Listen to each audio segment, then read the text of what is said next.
안녕하세요. 결혼을 앞두고 있던 20대 후반의 여자입니다.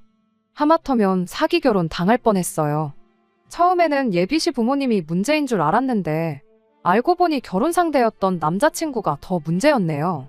오는 6월에 결혼식을 올리기로 되어 있었고 정말 청첩장 돌리기만 하면 모든 준비가 끝난다고 봐도 될 정도로 결혼을 코앞에 두고 있었습니다. 남자친구는 저보다 6살 연상입니다. 연애는 2년 반 정도 했고요. 남자친구 나이가 있다 보니 남자친구 입에서 결혼 이야기가 먼저 나왔어요. 아무 문제 없이 연애하고 있었지만 생각지도 못한 결혼 이야기에 당황스러웠던 건 사실입니다. 마음의 준비는 되어 있었을지라도 현실적인 준비는 되어 있지 않았거든요. 못해도 제 통장에 1억 정도는 모아놓아야 한다고 생각했는데 실상은 그의 절반도 안 되는 4천만 원이 전부였었기 때문이에요. 남자친구한테도 솔직하게 말했어요. 나랑 평생 함께 살고 싶다는 말은 고마운데 현실적으로 나는 아직 준비가 안 된 것 같다고요. 남자친구는 처음에 제가 돌려서 거절하는 건 줄 알았대요.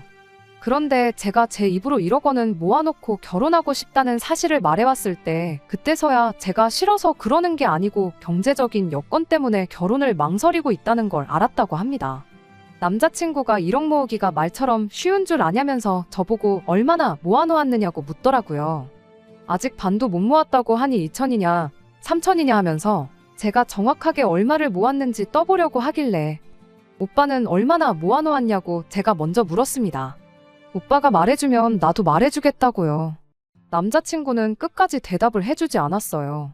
네가 아직 어려서 잘 모르나 본데 결혼이 서로 사랑해서 하는 거지 돈 쫓아서 하는 거 아니라고 보라고. 그렇게 돈 잘 번다는 연예인들도 이혼하지 않느냐. 돈 많아도 마음 안 맞으면 갈라서고 그러는 게 이혼이라고 하면서 말을 돌렸습니다.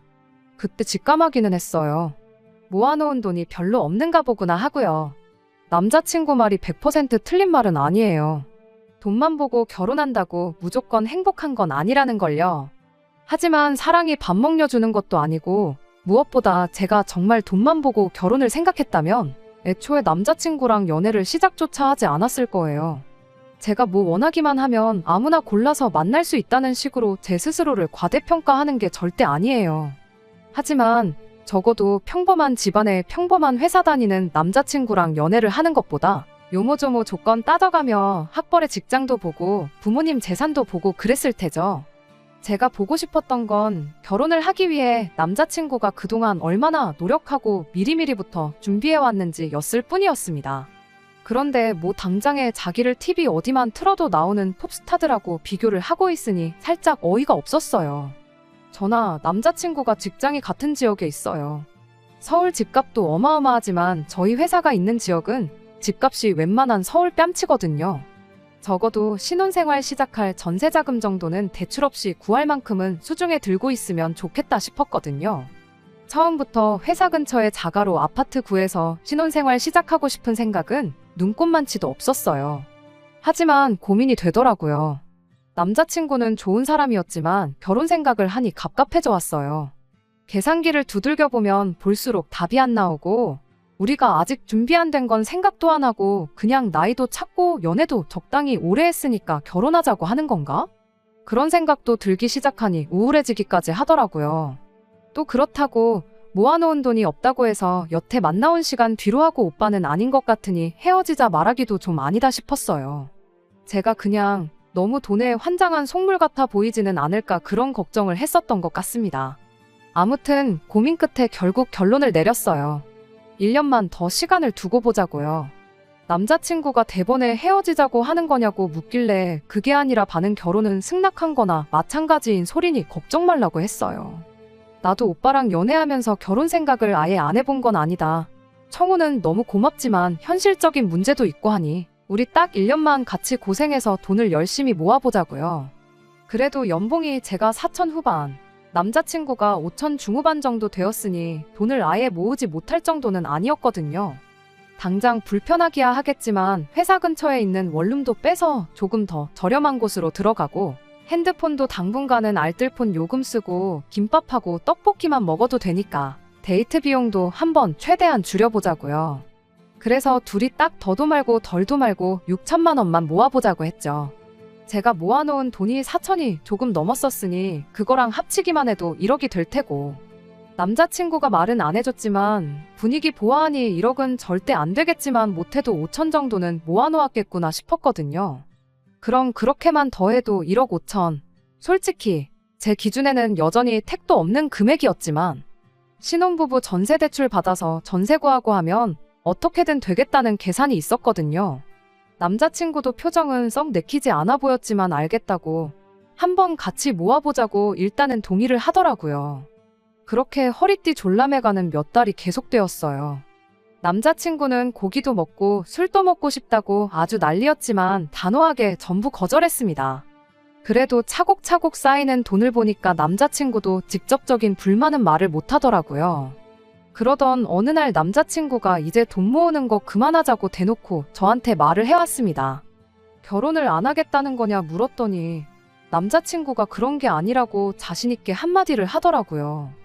요즘 결혼을 누가 자기 돈 가지고 하냐고, 결혼은 부모님 돈으로 하는 거 아니겠냐고 하면서요. 그러면서 좋은 소식이라고 말을 꺼내더니 남자친구 부모님이 집을 해주시기로 했다는 말을 꺼내는 거예요. 그러니 이제 우리 돈 좀 그만 모으고 맛있는 도 먹고 갖고 싶은 것도 사고 좀 그러자는 겁니다.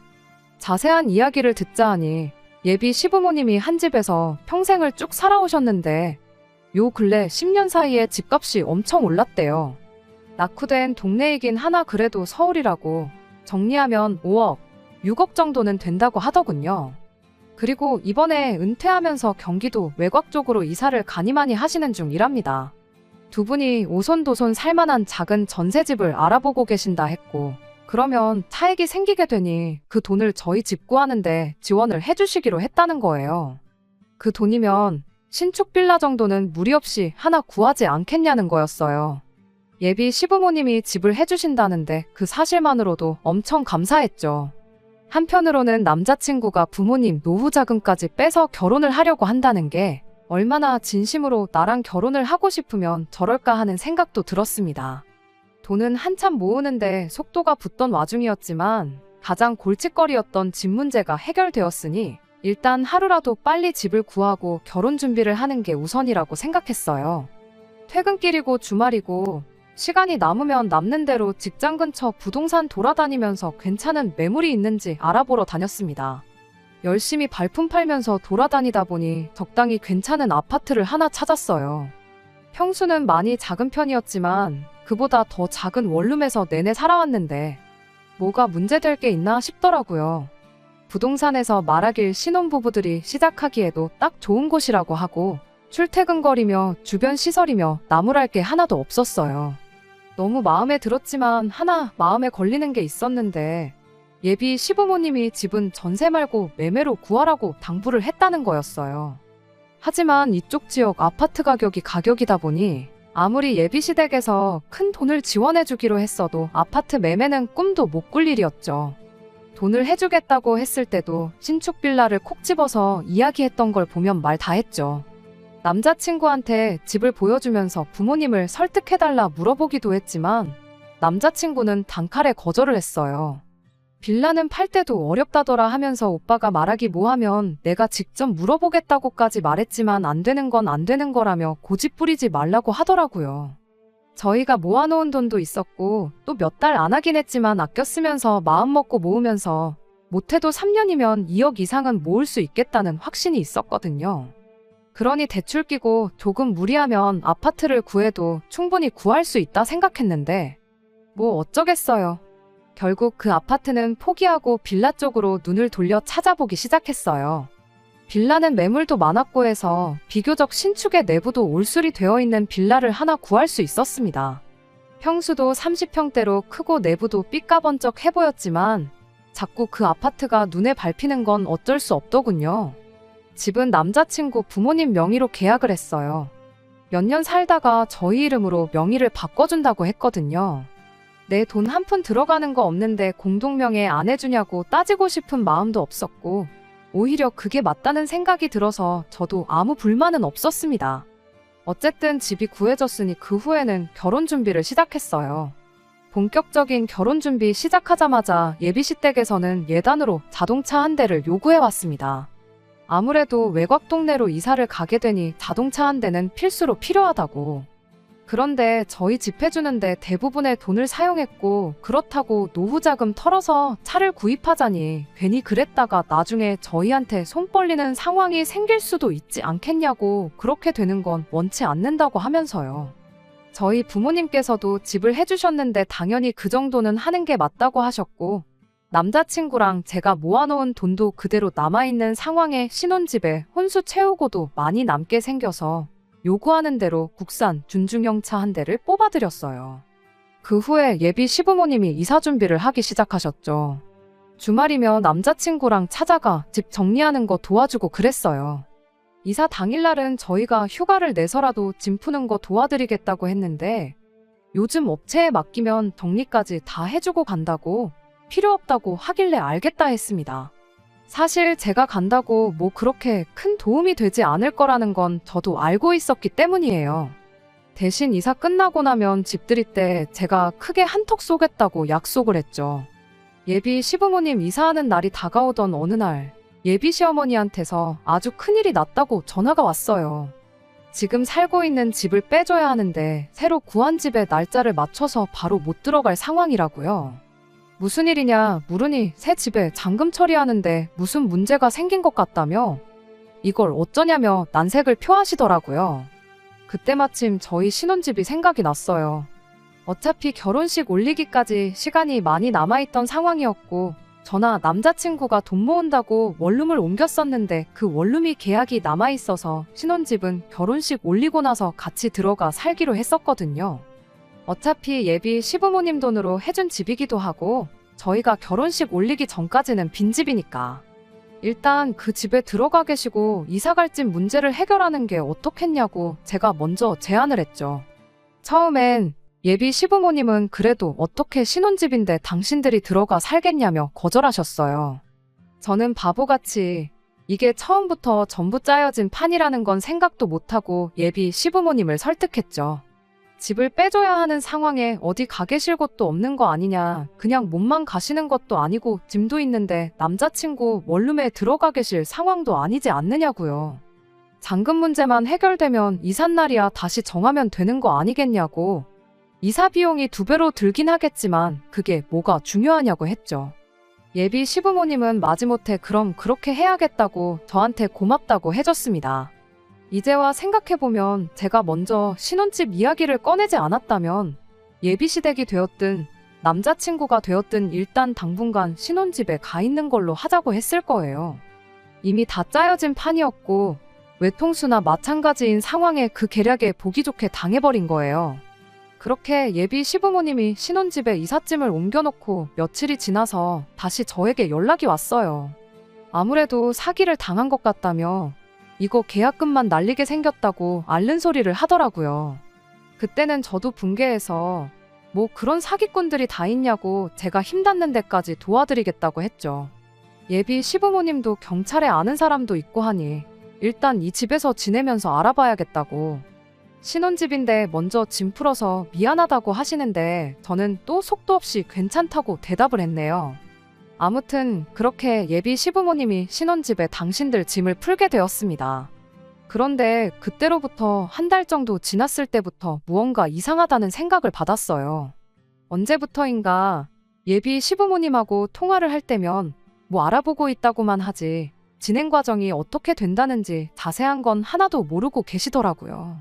그 알고 지낸다는 경찰분이 해결사니까 그분이 알아서 해주실 거다 하면서 너무 마음 놓고 지내고 있는데 계약금이라고 해도 한 푼 두 푼이 아닌데 그 어떤 걱정거리 하나 없어 보이는 게 의아했습니다. 그 뒤로부터 저는 매 주말마다 상황이 어떻게 되고 있냐고 물어봤지만 역시나 돌아오는 대답은 그 경찰분이 알아보고 있다더라. 진척이 있으면 먼저 연락을 주지 않겠냐. 힘들게 일하는 사람 보채봤자 반발심만 사지. 이럴 때는 그냥 조용히 기다리고만 있는 게 맞는 거라면서요. 신혼집에 들어갈 저희 가정가구도 알아보고 해야 할 텐데 결혼식 날짜가 다가오면 다가올수록 속이 타는 건 저 혼자뿐이지 큰 돈을 사기당했다는 예비 시부모님도 신혼집에 저랑 같이 살림 차릴 남자친구도 그 누구도 급해 보이는 게 없었습니다. 혼자 마음 따라봤자 해결될 게 없으니 어떻게 저라도 나서서 해결을 봐야지 싶어서 아예 제가 신혼집으로 찾아갔어요. 예비 시부모님이 들어가 살기 시작한 이후로 한 번도 다녀가지 않았는데 들어가 보니 아주 제대로 짐을 풀어놓으셨더라고요. 며칠을 지내더라도 냉장고나 TV, 침대같이 생활하는데 꼭 필요한 살림들 가지고는 이런 말 하기 좀 그런데 아주 신발장에 신발부터 찬장에 그릇까지 싹 다 정리를 해놓고 살고 계셨어요. 심지어 소파랑 커피 테이블은 아예 새로 구매를 하셨나 보더라고요. 예고 없는 제 방문에 연락도 없이 무슨 일이냐고 당황하시더라고요. 제가 긴히 말씀드릴 게 있다고 하니 제 의도를 눈치챈 건지 남자친구도 집으로 부르더군요. 우리 아들 오면 그때 같이 이야기하자고 일단 저한테 차 한 잔 내주시고 소파에서 기다리고 있으라고만 하셨습니다. 남자친구 없어도 충분히 할 수 있는 이야기인데 기어이 남자친구를 부르겠다니 그때부터 무언가 안 좋은 촉이 들기 시작했어요. 곧이어 남자친구가 집에 도착했고 어렵게 이야기를 꺼냈는데 그때 곧바로 본색을 드러내더군요. 너네한테 집 구해주려다가 팔자에도 없는 사기도 다 당해보고 요즘 심적으로 너무 힘들고 지쳐서 새로 집을 알아보고 싶은 생각이 없다더니 마침 집도 넓은데 그냥 이 집에서 다 같이 지내는 게 어떻겠냐고 대놓고 통보를 하더군요. 빈 방도 많은데 놀려서 뭐하냐고 일단 한번 같이 살아보잡니다. 평생 같이 살자는 건 아니고 당신들도 이 사건이 어느 정도 정리되고 하면 그땐 이사를 나갈 테니 절대 합가하자고 하는 소리가 아니라는데 솔직히 이 상황에 그 말을 누가 믿겠어요. 시간이 해결해 줄 거라며 느긋하게 있을 때부터 어느 정도 안 좋은 예감이 들긴 했는데 이 정도 일 줄은 상상도 못했죠. 뭐라고 확답은 못 드리고 집에서 나와 근처에 있는 카페로 향했어요. 남자친구랑 단둘이 이야기 좀 나눌 계획이었죠. 그런데 이게 예비 시부모님 두 분의 계획이 아니라 남자친구도 같이 세운 작전이었다는 걸 눈치채게 되었습니다. 대뜸 진명의 이야기부터 꺼내더라고요. 사실 따지고 보면 집도 우리 부모님 이름으로 되어 있는데 우리가 나서서 나가라 마라 할 수도 없는 노릇이지 않느냐고요. 그리고 생각해보면 우리한테 이득이라는 거예요. 일단 부모님이 살림살이 쓰던 거 다 가져왔고 필요한 건 전부 새 걸로 구입하셨으니 우리 혼수 비용을 아낄 수 있다는 거죠. 우리 대신 엄마가 집안일도 해주실 테고 나중에 아이까지 생기면 애들도 맡길 수 있는 거 아니냐고. 그냥 우리는 하던 대로 맞벌이 하면서 돈이나 모으고 있으면 되는 거 아니겠냐는 겁니다. 아무리 생각해도 우리가 이득 보는 것 밖에 없지 않냐고 저를 살살 꼬드기는데 그때 확신했던 것 같아요. 애초에 처음부터 집 사주는 이야기는 없었고 돈 때문에 제가 결혼을 망설인다니 아예 부모님 합가시켜서 같이 살게 할 생각으로 예비 시어머니는 물론이고 남자친구까지 같이 판을 짜놓았었다는 걸 말이죠. 눈에는 눈, 이에는 이라고 저도 남자친구 한번 떠봤어요. 안 그래도 집 해주신다고 했을 때부터 차라리 같이 살면 안 되나 그런 생각도 했었다고 말했죠. 남자친구는 제 말을 그대로 믿고는 그 자리에서 바로 자백을 해버리더라고요. 그랬냐고 그럴 줄 알았으면 그냥 처음부터 같이 살자고 말할 걸 그랬다고요. 보통 부모님 모시고 살자고 하면 다들 싫어하니까 괜히 거절당하는 것보다 자연스럽게 합가할 상황을 만드는 게 좋겠다 싶어서 이렇게 연기까지 한 거라고 혼자 신이 나서 떠드는데 그 웃고 있는 면상에 그대로 마시고 있던 아메리카노를 잔째로 뿌려버렸습니다. 드라마에서나 볼 법한 장면을 실제로 봤으니 카페 안에 있던 사람들이 전부 저희를 쳐다보더라고요. 평소였으면 남들 이목이 집중되면 괜히 말도 제대로 못하는 저였는데 그날은 열받아서 그랬나 큰 소리가 절로 나오더라고요. 부모님 모시고 살고 싶으면 평소에나 한 집에 같이 살지 왜 결혼할 때 되니까 모시고 살려고 하느냐고요. 그것도 결혼할 상대방한테 되도 않는 거짓말까지 해가면서요. 평생을 함께 할 사람한테 벌써부터 이렇게 거짓말 하는 사람하고 어떻게 결혼을 하겠냐고. 어차피 니네 부모 집이니까 그 집에서 너 혼자 부모 모시고 오손도손 재미나게 살라고 말하고 자리에서 일어났습니다. 카페에 문을 박차고 나오니 그제서야 사람들 시선이 생각나고 마침 또 카페가 통유리라 계속해서 시선이 느껴지길래 걸음아 나 살려라 하고 저만치 뛰어갔네요. 그 와중에 남자친구가 저를 붙잡겠다고 따라왔어요. 잘 됐구나 싶었죠.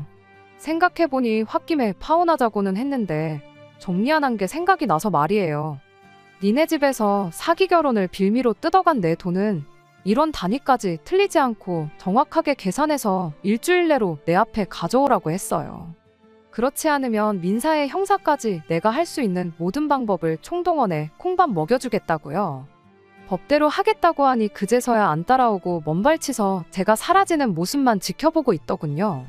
그리고 그날 저녁에 미안하다는 장문의 카톡과 함께 수십 통의 전화가 걸려왔습니다. 안 받고 무시하고 있다가 마지막으로 다시 한번 경고해 주려고 전화를 받았습니다. 남자친구가 전화로 싹싹 빌더군요. 부모님이랑 같이 사는 건 없던 일로 하겠다고 그냥 우리 처음에 하기로 했던 대로 이번 달부터 다시 1년 동안 돈 모아서 결혼하자고 하더라고요. 그래서 아직도 이해를 못했냐고 부모님 모시고 사는 것 때문에 파혼하는 게 아니라 대놓고 사기 결혼하려던 그 뻔뻔함 때문에 파혼하는 거라고 다시 한번 말해줬죠. 전화 받은 건 사과받겠다고 받은 게 아니라 진짜 일주일을 넘기면 법대로 할 테니 각오하라고 전해주려고 받은 거라고요. 전화 끊으려고 하니 남자친구가 다급하게 전화 끊지 말아보라고 하더니 다시 싹싹 빌더군요. 사실 당장에 3천만 원이 없다고. 시간을 좀 더 주면 안 되겠냐는 겁니다. 애초에 남자친구는 저한테 결혼 이야기 처음 꺼냈을 때부터 모아놓은 돈이 한 푼도 없었던 거예요. 그 말 들으니 진짜로 파혼하길 잘했다는 생각뿐이었습니다. 시간을 더 줄 생각은 없다고 딱 잘라 말해줬죠. 일단 남자친구 집에서 집 해준다고 말하기 전에 둘이서 아껴가며 모은 돈 중 남자친구 몫이 2천만 원 정도 있었다는 건 알고 있었거든요. 그 이후로 얼마나 썼는지는 모르겠지만 일단 그거 전부 다 받고 자동차는 할부 없이 산 거니까 중고차로 팔던지 해서 돈 만들어 오면 되는 거 아니겠냐고 했죠.